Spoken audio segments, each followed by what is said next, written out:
மயிலாடுதுறை மாவட்டத்தில் நடைபெற்ற தமிழ்நாடு சட்டமன்ற தேர்தல் அமைதியான முறையில் நடைபெற்றது. மயிலாடுதுறை, பூம்புகார் மற்றும் சீர்காழி ஆகிய 3 தொகுதிகளை கொண்ட மாவட்டத்தில் மொத்தம் 7,35,135 வாக்காளர்கள் வாக்களிக்க தகுதி பெற்றிருந்தனர். இதற்காக 951 வாக்குச்சாவடி மையங்கள் அமைக்கப்பட்டிருந்தன. இதில் 54 மையங்கள் பதற்றமானவை என கண்டறியப்பட்டு கூடுதல் பாதுகாப்பு ஏற்பாடுகள் செய்யப்பட்டிருந்தது. பூம்புகார் தொகுதியில் 13 வேட்பாளர்களும், சீர்காழி தொகுதியில் 10 வேட்பாளர்களும், மயிலாடுதுறை தொகுதியில் 20 வேட்பாளர்களும் போட்டியிட்டனர். தேர்தலுக்காக 1504 வாக்குப்பதிவு எந்திரங்கள், 1140 கட்டுப்பாட்டு எந்திரங்கள் மற்றும் 1235 விவிபேட் எந்திரங்கள் பயன்படுத்தப்பட்டன. பாதுகாப்பு பணியில் 216 துணை ராணுவத்தினர், வெளிமாநிலத்தைச் சேர்ந்த 256 ஊர்காவல் படையினர் உட்பட 1668 போலீசார் ஈடுபட்டனர். மேலும் 4564 தேர்தல் பணியாளர்கள் பணியில் ஈடுபட்டனர். இறுதியில் சீர்காழி தொகுதியில் 82.44% மயிலாடுதுறை தொகுதியில் 79.67% மற்றும் பூம்புகார் தொகுதியில் 84.09% வாக்குகள் பதிவாகின. மொத்தம் மாவட்டத்தில் 82.14% வாக்குப்பதிவு நடைபெற்றது.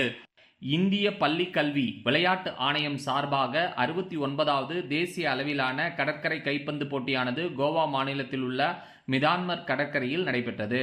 இதில் தமிழக அணி சார்பாக சீர்காழி பெஸ்ட் மெட்ரிக் மேல்நிலைப் பள்ளியை சார்ந்த மாணவி ராகவி 17 வயதுக்குட்பட்ட பிரிவில் தேசிய அளவில் தங்கப்பதக்கம் வென்று சாதனை படைத்துள்ளார். மேலும் 10ஆம் வகுப்பு மாணவர் விஸ்வா 17 வயதுக்குட்பட்ட பிரிவில் தேசிய அளவில் தங்கப்பதக்கம் வென்று சாதனை படைத்துள்ளார். 2 தங்கப்பதக்கங்களை வென்று தமிழகத்திற்கும் மயிலாடுதுறை மாவட்டத்திற்கும் பெருமை சேர்த்துள்ளவர்களை அனைவரும் வெகுவாக பாராட்டினர். மயிலாடுதுறை மாவட்டம் சீர்காழி அருகே குன்னம் கிராமத்தில் ஐயனார் கோவில் குளத்தை பொதுமக்கள் மற்றும் விவசாயிகள் பயன்படுத்தி வந்துள்ளனர். அப்பொழுது முதலை இருப்பதாக தெரிய வந்ததை அடுத்து பொதுமக்கள் வனத்துறையினருக்கு தகவல் தெரிவித்துள்ளனர். இதனையடுத்து அச்சுறுத்தி வந்த முதலையை மீட்க சீர்காழி வனச்சரக அலுவலர் அயூப்கான் தலைமையில் வனவர், வனக்காப்பாளர் சுமார் 7 அடி நீளம் கொண்ட 50 கிலோ எடை கொண்ட முதலையை மீட்டு வனத்துறையினர் அணக்கரை பகுதியில் பாதுகாப்பாக விட்டனர். காலநிலை மாற்றத்தால் ஏற்படும் ஆபத்துக்களை சமாளிக்க வெப்ப அலை மேலாண்மை மற்றும் தணிப்பு நடவடிக்கைகள் மிகவும் அவசியமானவை என அவர் தெரிவித்துள்ளார். விவசாயிகள் வானிலை அறிவிப்புகளை தொடர்ந்து கண்காணித்து அதற்கேற்ற நீர்ப்பாசன மேலாண்மையை மேற்கொள்ள வேண்டும். குறிப்பாக சொட்டு நீர் மற்றும் தெளிப்பு நீர் பாசன முறைகளை பயன்படுத்துவது பயனுள்ளதாக இருக்கும். காலை அல்லது மாலை நேரங்களில் மட்டுமே பாசனம் செய்ய வேண்டும். பயிர்களின் வெப்பத்தை குறைக்க நிழல் வலை மற்றும் மூடாக்கு முறைகளை பயன்படுத்தலாம். மேலும் உரங்கள் மற்றும் பூச்சிக்கொல்லிகளை பகல் நேரத்தில் தெளிப்பதை தவிர்க்க வேண்டும். குறைந்த நீர் தேவையுள்ள கம்பு, ராகி, சிறுதானியங்கள் மற்றும் பயிர் வகைகள் போன்ற பயிர்களை சாகுபடி செய்வதன் மூலம் நீர் பயன்பாட்டை குறைக்கலாம். விதைப்பு காலத்தை மாற்றி அமைப்பதும் வெப்ப தாக்கத்தை குறைக்க உதவும். மா, எலுமிச்சை, கொய்யா மற்றும் காய்கறி பயிர்களுக்கு அதிகாலை அல்லது மாலை நேரங்களில் நீர் தெளிப்பதன் மூலம் மலர் உதிர்வை தடுக்கலாம். களை கட்டுப்பாட்டை மேற்கொண்டு மூடாக்கு முறைகளை பயன்படுத்துவதன் மூலம் நீர் விரயம் குறைக்கப்படும். மேலும் அதிக வறட்சி நிலை காணப்படும் போது பொட்டாசியம் குளோரைடு கரைசல் தெளிப்பது பயிர்களை பாதுகாக்க உதவும் என தெரிவிக்கப்பட்டுள்ளது. விவசாயிகள் அனைவரும் பயிர் காப்பீடு செய்து கொள்ள வேண்டும். நீர்ப்பாசன வசதி உள்ள இடங்களில் மட்டுமே சாகுபடி செய்ய வேண்டும் என்றும் அறிவுறுத்தப்பட்டுள்ளது.